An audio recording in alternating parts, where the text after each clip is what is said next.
అల్లూరు జిల్లాలో శబరి గోదావరి నదుల ఉధృతికి కున్నవరంలో పలు గ్రామాలు నీట మునిగాయి. వరద బాధితులను అధికారులు పునరావాస కేంద్రాలకు తరలించారు. అల్లూరు జిల్లా కలెక్టర్ దినేష్ కుమార్, ఎస్పీ అమిత్ బత్తర్ వరద ప్రాంతాలను పరిశీలించారు. వరద బాధితులతో ముచ్చటించి వారి సమస్యలను పరిష్కరిస్తామని హామీ ఇచ్చారు. పునరావాస కేంద్రాలను తరచూ పర్యవేక్షించాలని అక్కడి అధికారులను కలెక్టర్ ఆదేశించారు.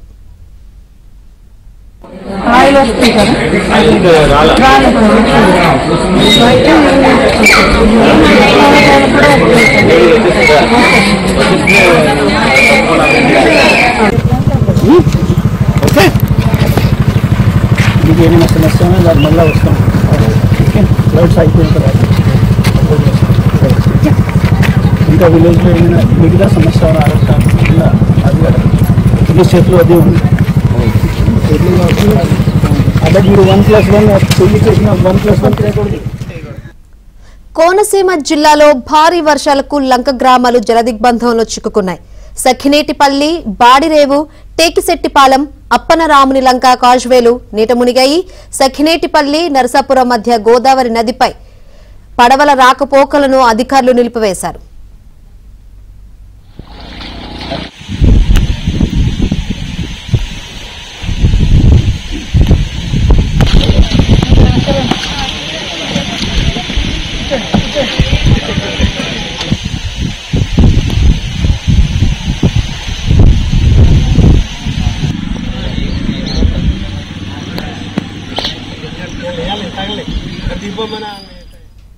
గోదావరి వరదపై మరింత సమాచారం మా ప్రతినిధి రాజుబాబు అందిస్తారు.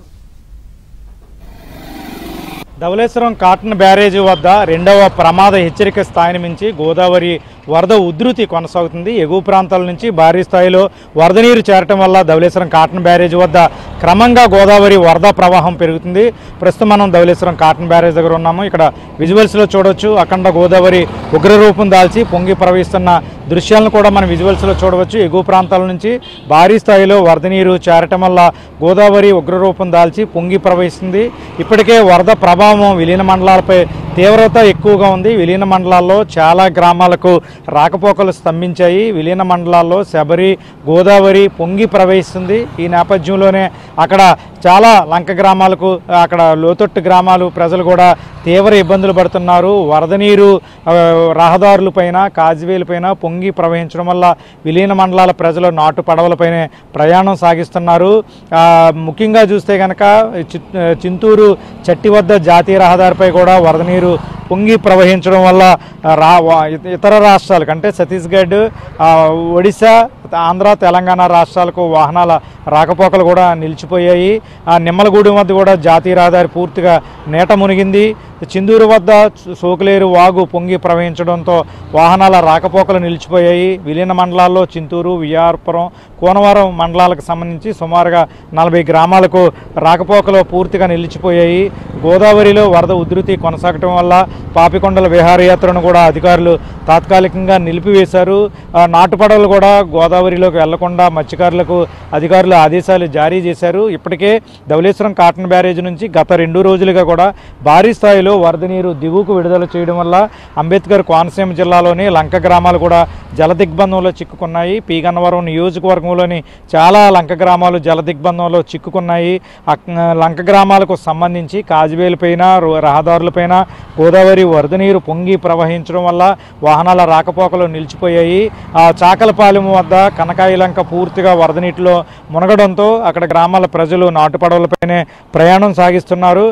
అయినవెల్లి వద్ద కూడా కాజువేపై వరద నీరు పొంగి ప్రవహించడం వల్ల అక్కడ లంక గ్రామాల ప్రజలు కూడా నాటుపడవలపైనే ప్రయాణం చేస్తున్నారు. గోదావరిలో వరద ఉధృతి కారణంగా సఖినేటిపల్లి, రేవు వద్ద కూడా పంటు రాకపోకలను కూడా నిలిపివేశారు. దీంతో కోనసీమ ప్రజలు తీవ్ర ఇబ్బందులు పడుతున్నారు.